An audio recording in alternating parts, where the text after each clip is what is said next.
इस पाठ में हम बहुपदों का विभाजन और बहुपदों का गुणनखंड आवरण करने जा रहे हैं।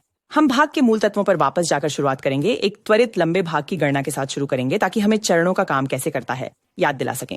यहाँ हम संख्या 108,865 को 14 से विभाजित करते हैं। हम 1,865 को भाज्य कहते हैं और 14 को भाजक कहा जाता है।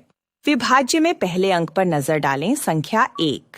हम 1 को 14 से विभाजित नहीं कर सकते, इसलिए हम एक स्थान आगे बढ़ते हैं और पहले 2 अंकों को मिलाकर देखते हैं जो 18 संख्या बनाते हैं। 14 बार 18 में जाता है, इसलिए हम रेखा के ऊपर 1 लिखते हैं। फिर 1 गुना 14 होता है 14, इसलिए हम इसे 18 के नीचे लिखते हैं और इसे घटाकर 4 की शेषफल प्राप्त करते हैं। अब भाज्य से अगला अंक नीचे लाएं और संख्या 40 बनाएं। सेट 14 कितनी बार 46 में जाता है? उत्तर 3 है, इसलिए हम रेखा के शीर्ष पर 3 लिखते हैं और 3 गुना 14 होता है 42। तो हम इसे 46 के नीचे लिखते हैं और इसे घटाते हैं, जिससे 4 का शेष रह जाता है। अब हम भाज्य से अंतिम अंक ला सकते हैं जो 5 है। और 4 कितनी बार 14 46 में जाते हैं? उत्तर फिर से 3 है, तो ऊपर 3 लिखिए, नीचे 45 के नीचे और घटाएं। विभाज्य में अब और कोई अंक नहीं है, इसलिए हम लंबी विभाजन गणना के अंत तक पहुंच गए हैं। हमें अंत में 133 का उत्तर मिलता है, जिसमें 3 शेष होता है। संख्याओं के साथ काम करते समय हम दशमलव स्थान की संख्या ढूंढने के लिए विभाजन जारी रखेंगे, लेकिन हम इस पाठ में बीजगणितीय अभिव्यक्तियों का उपयोग करने जा रहे हैं, इसलिए हम इसे इस प्रकार लिखेंगे। हम इस उत्तर को भागफल कह सकते हैं, जो एक विभाजन गणना का उत्तर होता है। बहुपदों के विभाजन का काम अंकों के साथ विभाजन के समान ही होता है। उदाहरण के लिए इस आयत में क्षेत्रफल बहुपद x वर्गित प्लस 7x माइनस द्वारा प्रतिष्ठित है। 30 और पक्षों में से एक x माइनस 3 है। हम जानते हैं कि आयत के क्षेत्रफल की बराबर लंबाई गुणा चौड़ाई होती है। तो अगर हम आयत के क्षेत्रफल को घात पक्ष 1 से भाग दें, 1 को साइड 2 मिलेगा। तो PSI2 को x वर्ग जोड़ी गई 7x घटाकर 30 को x से घटा 3 के रूप में मानते हैं। द्विपदी त्रिपदी को रैखिक द्विपदी से विभाजित करने के लिए रेखा के नीचे भाग्यदायी लिखें और विभाजक को बाएं। प्रत्येक बहुपद के पहले 2 पदों पर देखें। जिस समय x को x स्क्वायर के बराबर माना जाता है, उत्तर x होता है, इसीलिए हम लाइन के ऊपर x लिखते हैं। अब x को x माइनस 3 से गुना करें। फिर संपूर्ण बहुपद से अभिव्यक्ति को घटाएं। बहुपद को घटाना का अर्थ होता है समान पदों को घटाना। याद रखें, यही प्रक्रिया होती है जब संख्याओं के साथ काम किया जाता है। परिणाम का 10 गुना है। फिर अगली शर्त लाओ जो 30 है। अगला पूछें कि x कितने समय के लिए डेंस x होता है। यह धनात्मक 10 है, इसलिए इसे भी लाइन के ऊपर रखें। अब 10 को x से घटाकर 3 से गुना और अभिव्यक्ति को घटाएं। उत्तर 0 है और शेष नहीं है। हम इसे समीकरण के रूप में लिख सकते हैं। अब हमारे पास आयत की दूसरी बाहु के लिए लंबाई x प्लस 10 है। यहाँ एक और उदाहरण है, वही कदम अनुसरण करता हुआ। इस बार हमें 13 के रूप में शेष छोड़ दिया गया है। आइए इसे समीकरण के रूप में लिखें। विभाज्य संख्या से विभाजक के साथ शुरू करते हैं। भागफल या हमारा उत्तर था x प्लस शेष 13। 13 का शेष भाजक x2 द्वारा विभाजित नहीं किया गया है, इसलिए यह समीकरण में इस तरह लिखा जाता है। एक विभाजन गणना के लिए समीकरण कैसे लिखते हैं जब शेषफल होता है? इस पाठ की शुरुआत में हमने जो गणना की थी 1845 को 14 से भागा। उत्तर था 133 शेष 3। इसे समीकरण के रूप में लिखने के लिए हम 1,865 को 14 से विभाजित करके लिखना शुरू करते हैं। बराबर होता है 133 जोड़ी गई 3 विभाज्य 14 द्वारा। यह इसलिए है क्योंकि शेषफल को 14 से नहीं विभाजित किया गया है और फिर इसे 14 से पूरे समीकरण को गुणा करके पुनः व्यवस्थित करें। समीकरण वह परिणाम हमें यह बताता है कि विभाज्य यह करेंगे जिसे हम विभाज्य हैं, तो इसका परिणाम होता है भागफल को भाज्य से गुणा करके और शेष जोड़कर। अब चलो संख्याओं के बजाय बहुपदों का उपयोग करते हैं। यदि हम बहुपद a को b से विभाजित करते हैं, फिर x का a भाग्यदायी होता है और b विभाजक होता है। भागफल या उत्तर x का बहुपद q होगा और शेषफल x का बहुपद r होगा।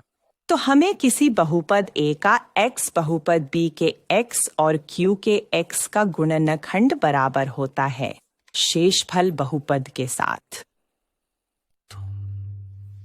ऐसा एक उदाहरण देखते हैं जिसमें हम इस जानकारी का उपयोग कर सकते हैं। इस बॉक्स का आयतन बहुपद x का घन जोड़ी 2x वर्ग होता है घटाई 3x। यही एकमात्र जानकारी है जो हमें दी गई है। हम जानते हैं कि आयतन लंबाई, चौड़ाई और ऊंचाई के गुणनखंड के बराबर होता है। इनमें से किसी एक व्यंजक का अगर हम बॉक्स की बराबर होते तो यह शेषफल को बाकी छोड़कर विभाजित कर देगा। हम x-3 देखकर शुरू करेंगे। जैसा कि आप देख सकते हैं, यदि हम लंबी भाग की गणना करते हैं तो हमें पता चलेगा कि x-3 डिब्बे के पक्षों में से एक नहीं है, क्योंकि भाग या विभाजन गणना का उत्तर में शेषफल होता है। यहाँ भागफल है x2 जोड़ा पाइच पिक x जोड़ा 12, शेषफल के रूप में 36, और x-1 यदि हम बहुपद को x से घटा 1 से विभाजित करें, हमें उत्तर मिलेगा x का वर्ग जोड़ी 3x शेष नहीं। इसका अर्थ है कि x का घटाव एक पक्षे की एक ओर है।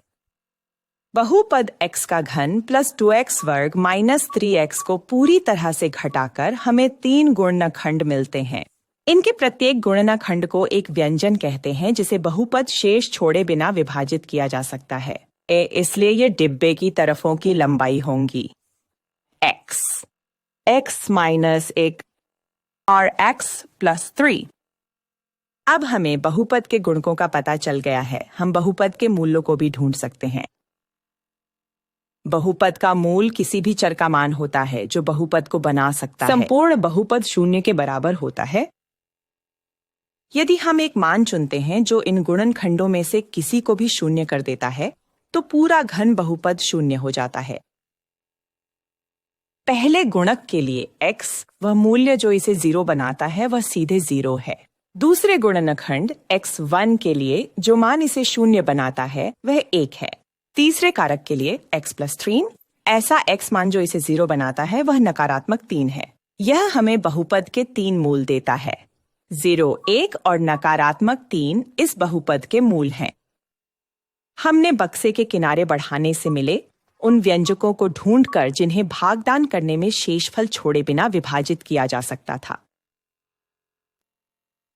अगर हमें बहुपद विभाजन करते समय शेषफल मिलता है तो हम जानते हैं कि विभाजक भाग्यहीन का गुणक नहीं है।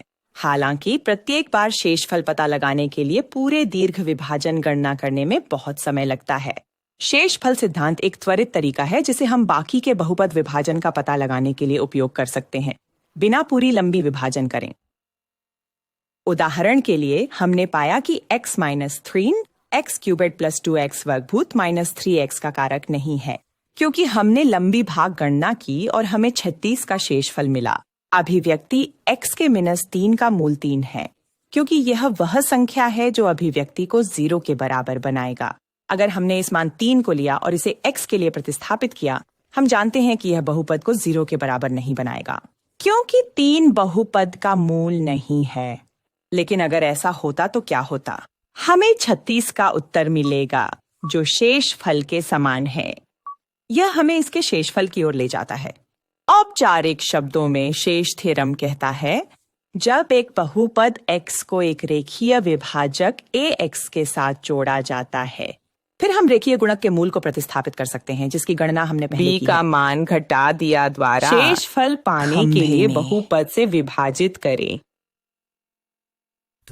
शेष थ्योरम हमें गुणनखंड थ्योरम की ओर ले जाता है, जो हमें यह जांचने का तरीका देता है कि क्या दिया गया रैखिक बहुपद एक खंड बहुपद है। क्योंकि हम जानते हैं कि एक बहुपद का कारक वह व्यंजन होता है जिसे बहुपद में बांटा जा सकता है बिना शेष छोड़े। तो यदि हम शेष थ्योरम का उपयोग करके शेष खोजते हैं और शेष 0 के बराबर होता है, तो हमने एक गुणनखंड पा लिया है। यहाँ हमारे पास एक आयताकार आकृति है और एक पॉलिनोमियल जो इसके क्षेत्रफल को प्रतिष्ठापित करता है। हमें जांचना होगा कि क्या 2x-4 पॉलिनोमियल 2x वर्ग प्लस 2x-12 का गुणनखंड है। दूसरे शब्दों में, क्या 2x4 आकार की एक ओर हो सकती है? यदि 2x4 एक कारक है तो 4 को 2 से विभाजित करने पर बहुपद का एक जड़ होगा, एक संख्या जो पूरे बहुपद को बराबर बनाती है, 0 के बराबर। तो चलो बहुपद में संख्या 2 को प्रतिस्थापित करते हैं। उत्तर 0 है, इसलिए हम निष्कर्ष पर पहुंच सकते हैं कि 2x4 क्षेत्रफल बहुपद का एक गुणनखंड है। गुणक सिद्धांत को औपचारिक शब्दों में इस तरह से बताया जाता है। जब एक बहुपद p ऑफ x को एक रैखिक बहुपद x प्लस b से विभाजित किया जाता है, फिर ax प्लस b px का एक गुणक होता है। यदि हम बाघुनिक समीकरण में a के द्वारा विभाजित ऋणात्मक b को प्रतिस्थापित करते हैं और 0 का उत्तर प्राप्त करते हैं। फैक्टर थ्योरम लागू करने के लिए एक उदाहरण करते हैं। क्या x प्लस 3 इन दो पॉलिनोमियल्स का एक फैक्टर है? पहले हमें रैखिक बहुपद x प्लस 3 का मूल ढूंढना होगा, जिसकी गणना ऋणात्मक b विभाजित a से की जाती है। यह ऋणात्मक 3 है। a में यदि हम पॉलिनोमियल में नकारात्मक 3 को प्रतिस्थापित करते हैं, हम पाते हैं उत्तर 0 का, इसलिए x प्लस 3 2x प्लस 6 का एक गुणक है। p में यदि हम पॉलिनोमियल में नकारात्मक 3 को प्रतिस्थापित करते हैं, हम नकारात्मक 9 का उत्तर पाते हैं। इसलिए b में इस बहुपद का एक गुणनखंड x प्लस 3 नहीं है। वास्तव में यदि बहुपद को x प्लस 3 से विभाजित किया जाए तो नकारात्मक 9 का शेष रहेगा। एक बहुपद को गुणनखंडित करने के लिए आप इसे 2 या अधिक अन्य बहुपदों के उत्पाद के रूप में लिखते हैं। यहाँ एक द्विघात बहुपद के लिए एक उदाहरण है। 3x वर्गीय प्लस 3x माइनस 36 को गुणांकित करें। पहले हम 3 का एक सामान्य गुणनखंड निकालते हैं और परिणाम x वर्गित प्लस x माइनस 12 होता है। हम फिर इस बहुपद को 2 गुणकों x माइनस 3 और x प्लस 4 के रूप में विभाजित कर सकते हैं। तो बहुपद है 3 1 2 3 4 5 6 7 8 9 10 11 12 5 7 8 9 21 22 5 और x माइनस 3 और x प्लस 4। घन पोलिनोमियल के लिए हमें सामान्यतया एक थोड़ा बहुत प्रयोग और त्रुटि प्रक्रिया का पालन करना पड़ता है जब गुणन खंडित होता है। इन कदमों का पालन करें। एक गुणक ax प्लस p को प्रयोग और त्रुटि द्वारा खोजें। बहुपद px के गुणांकों पर देखें और एक संभावित मूल का अनुमान लगाएं। b को a के द्वारा विभाजित करें।